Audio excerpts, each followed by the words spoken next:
السلام علیکم ویورز، میرا نام عطاء الرحمن اور آپ دیکھ رہے ہیں عطاء بخاری یوٹیوب چینل۔ قرآن کریم کی مسلسل ایکسپوزیشن کے سلسلہ میں آج ہم سورہ آل عمران کی آیت نمبر 145 کی ایکسپوزیشن کریں گے۔ اس آیت کے اندر زندگی اور موت کا قانون بیان کیا گیا ہے۔ انسانوں کی پیدائش اور ان کی موت یہ اللہ کے فزیکل لا کے تحت ہوتی ہے۔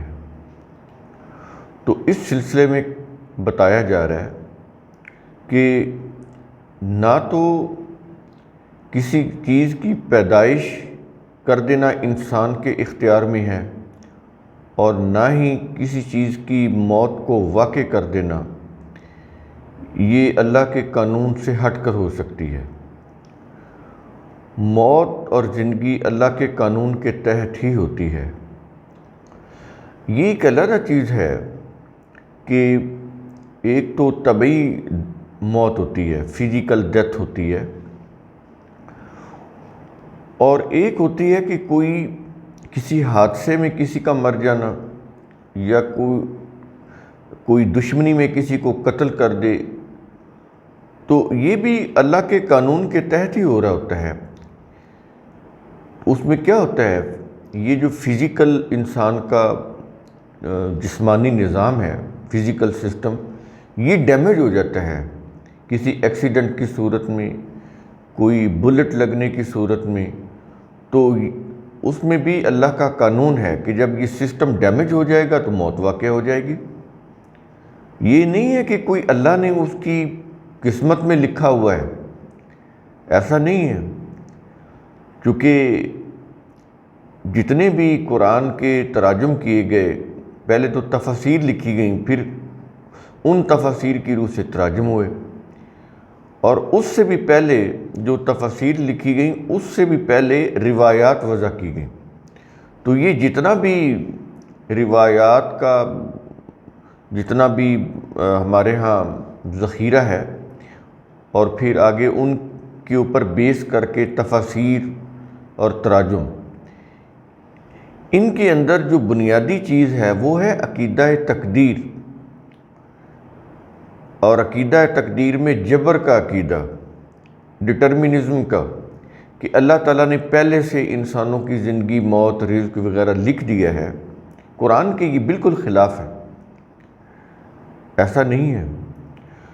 تو ایک تو یہ جو ہمارے ہاں پرشین روایات کی روح سے جو عقیدہ بنا، جس کے اوپر روایات وضع کی گئیں، پھر تفاسیر لکھی گئیں، پھر تراجم ہوئے، تو یہ سارا کا سارا وہ پرشین عقیدہ تقدیر کی روح سے ہوا۔ تو اس وجہ سے پھر یہ عقیدہ جو ہے لوگوں کے ہاں بالکل رائج ہو گیا، راسخ ہو گیا، کہ جو کچھ ہوتا ہے وہ اللہ کی طرف سے ہوتا ہے۔ تو ایسا نہیں ہے۔ اس کے اندر انسان کو جو ارادہ اور اختیار دیا گیا ہے، اس کی نفی کرنا یہ کفر ہے۔ تو وہ تو اسی صورت میں ہو سکتا ہے نا کہ یہ مان لیا جائے کہ انسان کچھ بھی کر لے، وہ کچھ بھی حاصل نہیں کر سکتا اگر کہ اس کی تقدیر میں کچھ نہ لکھا ہو۔ تو اگر یہ چیز ہے تو پھر تو انسان کسی بھی اپنے عمل کا جواب دے ہی نہیں۔ وہی آنے کا سلسلہ، اور آگے پھر قانون مکافات، اچھے عمل کا اچھا نتیجہ، برے عمل کا برا نتیجہ، اور اسی کے اوپر بیس کر کے دا ڈے آف ججمنٹ، قیامت کو جو فیصلہ ہوگا انسانوں کے اعمال کے مطابق۔ تو یہ پھر سارا کا سارا جتنا بھی قرآن کا جو بنیادی قانون ہے یہ پھر غلط قرار پا جاتا ہے کہ اگر اللہ نے اس کی تقدیر میں لکھ دیا ہوا پہلے سے، تو پھر تو انسان اپنے کسی بھی غلط عمل کا جواب دہ نہیں رہتا، اور کسی بھی صحیح عمل کا اجر کا بھی وہ مستحق نہیں رہتا۔ تو یہ قرآن کے بنیادی قانون کے خلاف ہے، اللہ کے قانون کے خلاف ہے یہ جو عقیدہ ہے۔ تو اس آیت کے اندر آپ یہ دیکھیں گے کہ اسی کے اوپر روشنی ڈالی گئی ہے، اور یہ بھی بتایا گیا ہے کہ جو لوگ اس دنیا کا فائدہ چاہتے ہیں تو ان کو تو اس دنیا کا فائدہ مل جائے گا، لیکن وہ پھر آخرت کے جو فوائد ہیں اس سے محروم ہو جائیں گے، جو ابدی فوائد ہیں، ایٹرنل فوائد، ہمیشہ کے لیے فار ایور، ان نعمتوں سے وہ محروم ہو جائیں گے اگر انہوں نے صرف اس دنیا کو بیس کر کے جو کچھ بھی کیا اور آخرت کے اوپر انہوں نے یقین نہ رکھا، تو اس سے پھر ان کا آخرت میں کوئی حصہ نہیں رہے گا۔ اور جو لوگ آخرت کو بیس کر کے اس دنیا میں صحیح کام کرتے ہیں، اپنی صلاحیتوں کو یوٹیلائز کرتے ہیں، اپنے لیے اور معاشرے کے لیے فائدہ مند ثابت ہوتے ہیں، تو ان کے لیے اس دنیا میں بھی فائدہ ہے اور آخرت میں بھی فائدہ ہے، اور آخرت کا جو فائدہ ہے وہ تو پھر پرماننٹ ہے۔ تو یہ چیز اس کے اندر، اس آیت کے اندر کہی جا رہی ہے۔ اب ہم شروع کرتے ہیں۔ کہہ یہ رہا کہ وَمَا كَانَ لِنَفْسٍ، اور کسی نفس کے لیے ممکن نہیں ہے، ان تموت، یہ کہ وہ مر جائے، الا باذن اللہ، مگر اللہ کے اذن کے ساتھ۔ یہاں پر یہ جو اذن کا لفظ ہے یہ اللہ کے قانون کی طرف اشارہ کر رہا ہے۔ اللہ کے قانون کے ساتھ موت واقع ہوتی ہے۔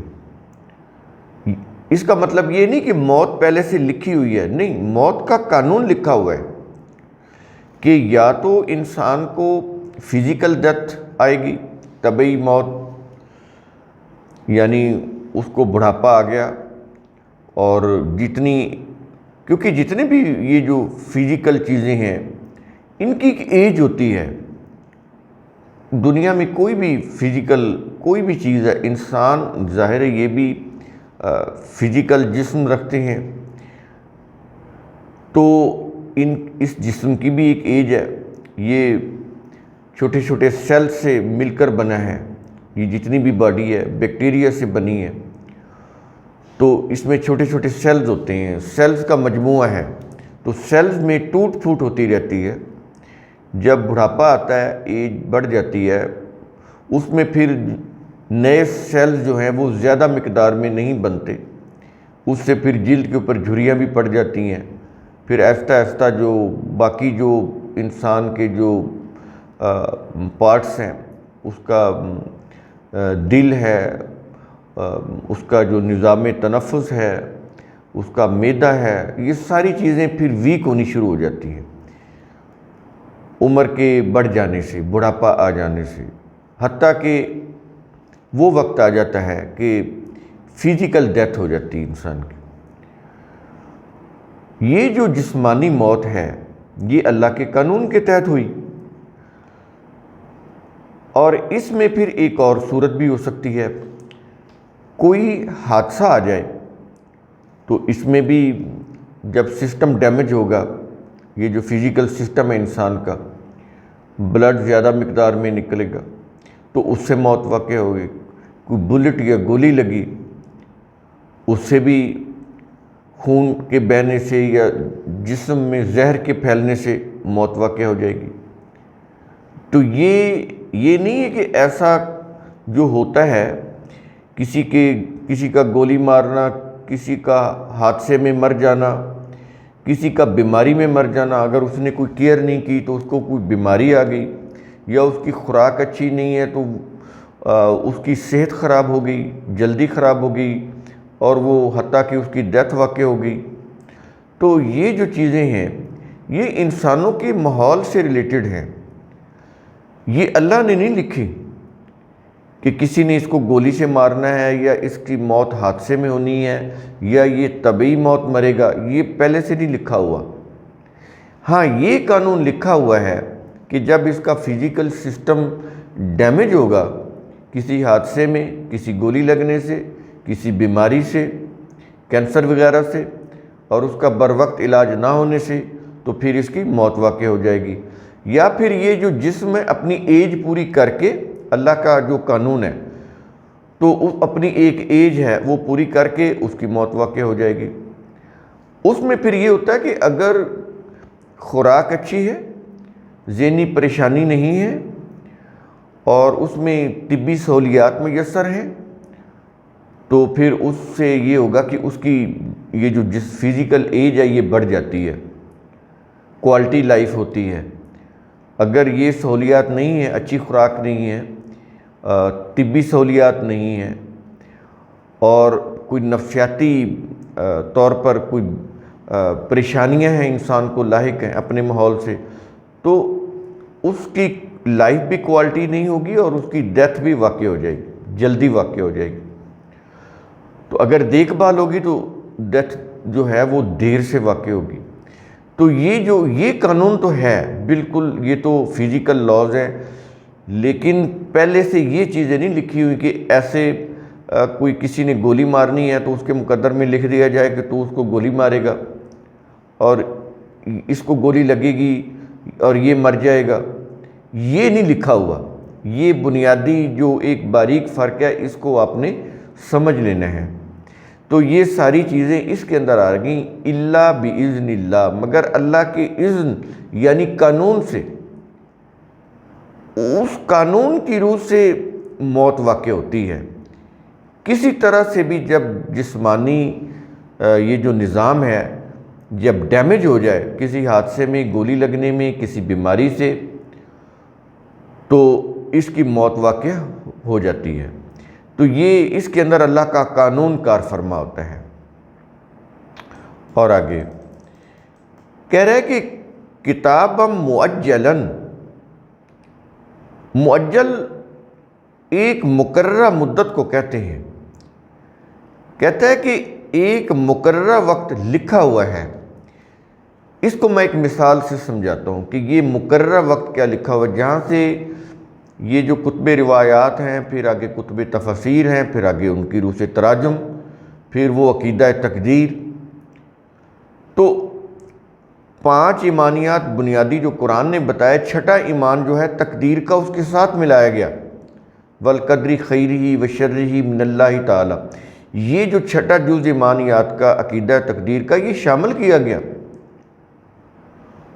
تو آپ یہ دیکھیں کہ جنہوں نے مذہبی ڈھانچہ بنایا، جن مذہبی پیشواؤں نے، تو وہ اس کو عقیدہ تقدیر کو چھٹا ایمان بنا کر اس میں لے کر آئے، تو ظاہر ہے پھر اس کی روح سے تو جو روایتی اجمی اسلام ہے، ہر بندے کے ذہن میں وہی عقیدہ تقدیر جو ہے وہ راسخ ہے۔ اس وجہ سے اس کا مطلب یہ بتایا گیا، سمجھایا گیا اور راسخ کیا گیا کہ کتابا مؤجلا کا مطلب ہے کہ پہلے سے موت لکھی ہوئی ہے کہ کیسے آنی ہے، گولی لگنے سے آنی ہے، حادثے میں آنی ہے، بیماری سے آنی ہے، یا طبی موت ہونی ہے، یہ پہلے سے لکھی ہوئی ہے۔ یہ نہیں لکھی ہوئی، اس کا قانون لکھا ہوا ہے، کتابا مؤجلا ایک مقررہ وقت، اس کا قانون لکھا ہوا ہے۔ انسان کا یا اینیمل کا جسمانی جو نظام ہے، اس کی ایک ایج ہے، جیسے میں نے آپ کو بتایا کہ یہ آنکھوں سے نہ نظر آنے والے بیکٹیریاز، وہ جو چھوٹے چھوٹے سیلز ہوتے ہیں باریک، یہ ان سے مل کر انسانی جسم بنا ہے، یہ فزیکل باڈی۔ تو بڑھاپا جب آ جاتا ہے، اس میں نئے سیلز نہیں بن رہے ہوتے، پرانے سیلز کی ٹوٹ پھوٹ ہو رہی ہوتی ہے۔ اگر نئے سیلز بنتے ہیں تو برائے نام، تو سیلز کی ٹوٹ پھوٹ سے موت واقع ہو جاتی ہے۔ یہ لکھی ہوئی ہے، یہ قانون، یہ ہے کتابا مؤجلا، ایک مقررہ وقت لکھا ہوا ہے۔ مثال کے طور پر کچھ انجینئرز ہیں، انہوں نے ایک پل بنایا، تو وہ کیا کرتے ہیں، پل بنانے کے بعد وہ اس کے اوپر ایک تختی لگاتے ہیں کہ اس پل کی اتنے اتنی ایج ہے. فار ایگزامپل یہ 100 سال تک یہ پل جو ہے یہ کارآمد رہے گا، اس کے بعد اس کو گرا دیا جائے اور نیا بنایا جائے. یعنی ان کی طرف سے وہ جو پل انہوں نے بنایا اس کی ایکسپائری ڈیٹ انہوں نے 100 سال رکھی. وہ کیسے رکھی؟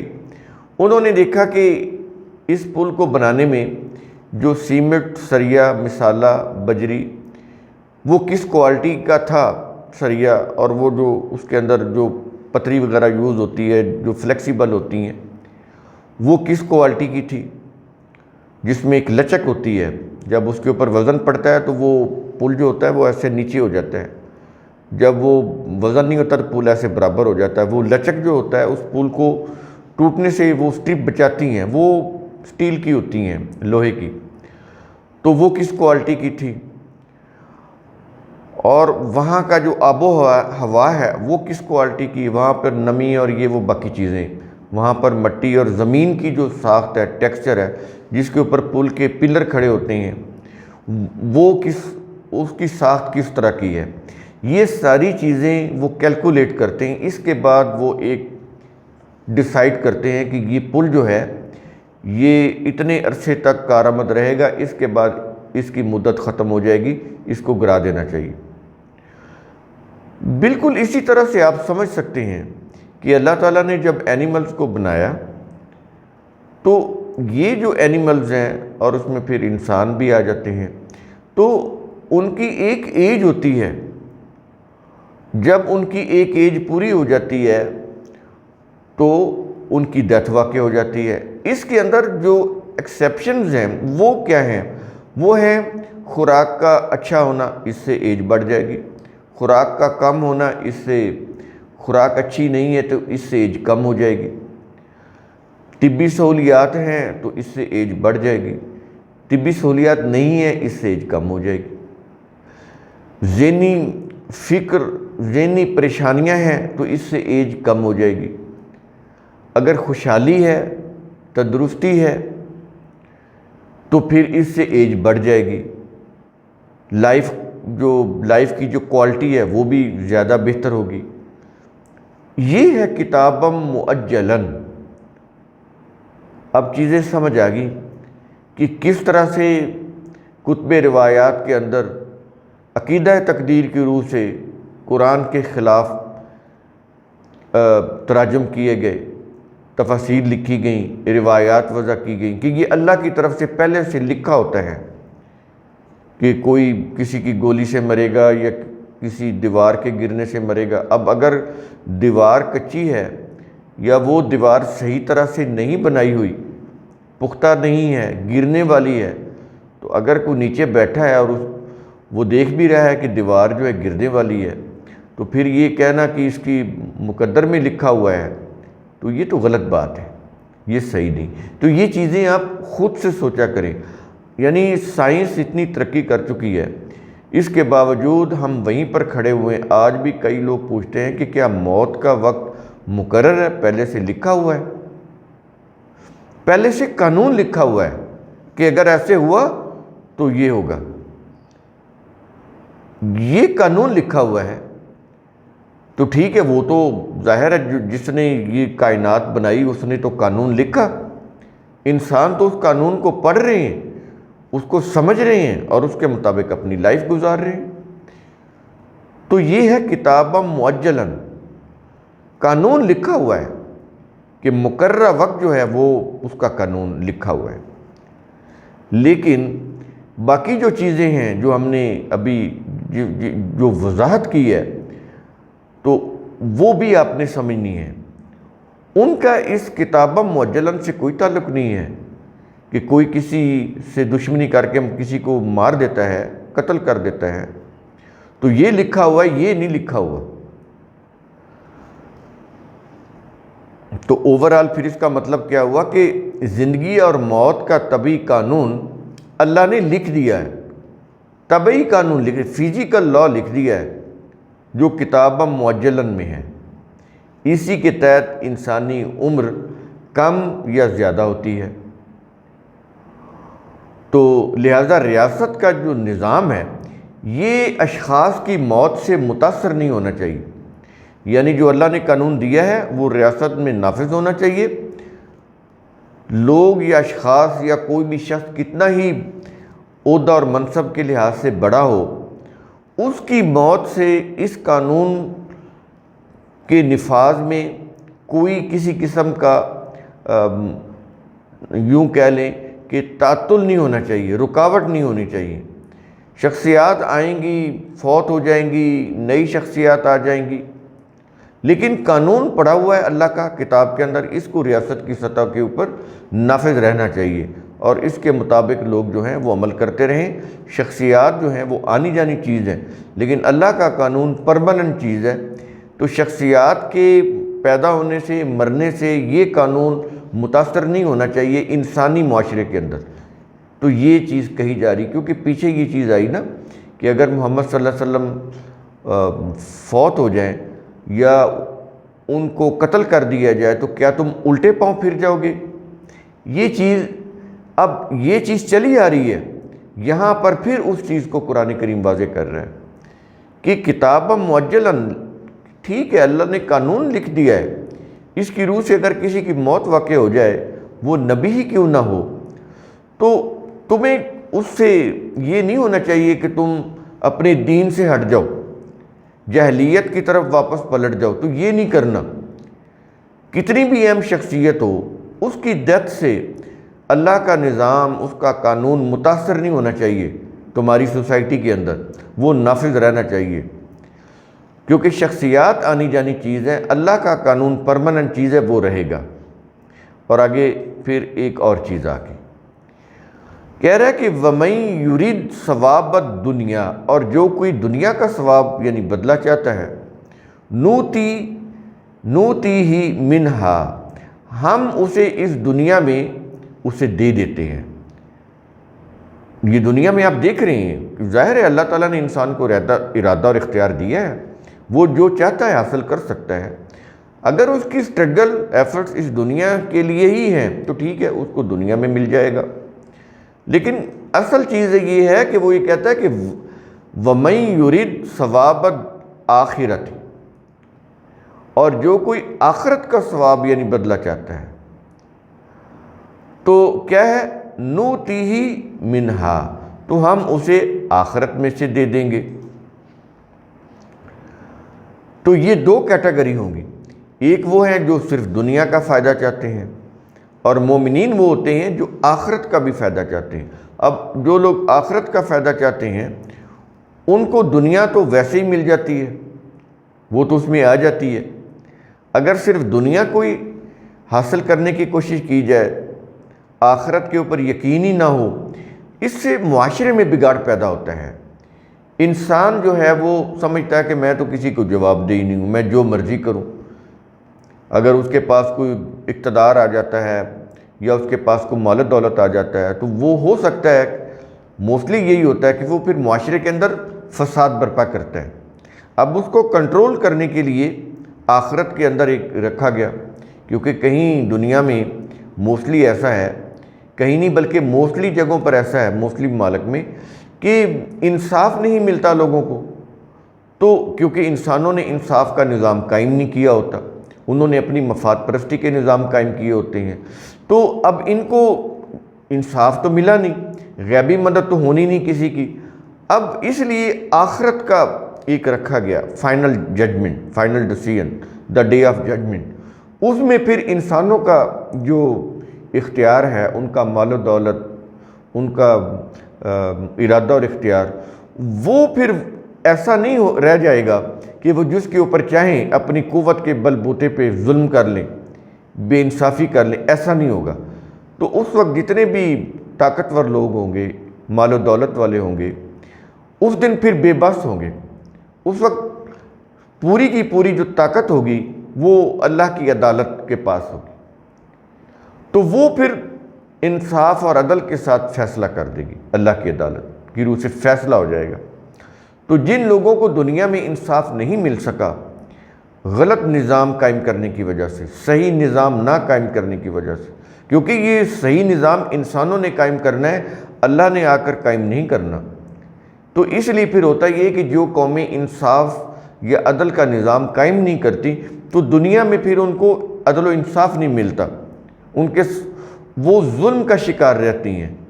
تو ان کا پھر ظاہر ہے ان کا بھی تو کوئی حل ہونا چاہیے، اس کے لیے پھر یوم آخرت ہے، تو اس میں پھر کیا ہوگا، حساب ہو جائے گا، تو انصاف کے ساتھ عدل کے ساتھ فیصلہ کر دے گا اللہ اپنے قانون کی روح سے۔ تو جو لوگ آخرت چاہتے ہیں ان کو تو دنیا بھی مل جاتی ہے، اس لیے وہ آگے یہ کہہ رہا ہے کہ وَسَنَجْزِيَ الشَّاكِرِينَ، اور ہم شکر کرنے والوں کو عنقریب جزا دیں گے۔ جو قوم اللہ کے نظام کو اپنائے گی اس کی کوششوں کے نتائج جلد سامنے آ جائیں گے، یہ ہے اس کے معنی۔ لفظی تو یہی ہو گیا نا، وَسَنَجْزِيَ الشَّاكِرِينَ، کہ ہم شکر کرنے والوں کو عنقریب جزا دیں گے۔ یہاں پر سین ہے، سین کا مطلب یہ عنقریب ہوتا ہے، عنقریب جزا دیں گے۔ ظاہر کوئی نظام بنتا ہے تو اس کے ثمرات فوراً تو نہیں سامنے آتے، یعنی کوئی اچھا نظام بنایا آپ نے تو ظاہر ہے اس کو کچھ عرصہ لگتا ہے، اس کے بعد پھر اس کے رزلٹ آنا شروع ہو جاتے ہیں۔ آپ جب کوئی دکان بناتے ہیں یا آفس بناتے ہیں تو پہلے دن ہی اس کا پروفٹ آنا نہیں شروع ہو جاتا، کچھ عرصہ لگتا ہے اس کو ڈیولپ ہونے میں، اسٹیبلش ہونے میں، اس کے بعد پھر اس کا فائدہ ملنا شروع ہو جاتا ہے۔ تو جب ہم نظام اللہ کے قانون کی روح سے بناتے ہیں، جو الدین جس کو کہا گیا ہے، تو اس کے پھر ثمرات جو ہیں آہستہ آہستہ شروع ہو جاتے ہیں۔ اس لیے وہ کہتا ہے کہ عنقریب ہم شکر کرنے والوں کو جزا دیں گے۔ تو اس کا مطلب کیا ہے کہ جو قوم اللہ کے نظام کو اپنائے گی، یعنی اس کے دین کو، جس کے قانون ضابطے قرآن کے اندر ہیں، تو اس کی کوششوں کے نتائج جلد سامنے آ جائیں گے۔ یہ چیز ہے۔ تو قرآن کریم کا اصول ثم تتفکروا، اس کی روح سے آپ خود بھی سوچا کریں، سمجھا کریں، غور و فکر کیا کریں۔ شکریہ۔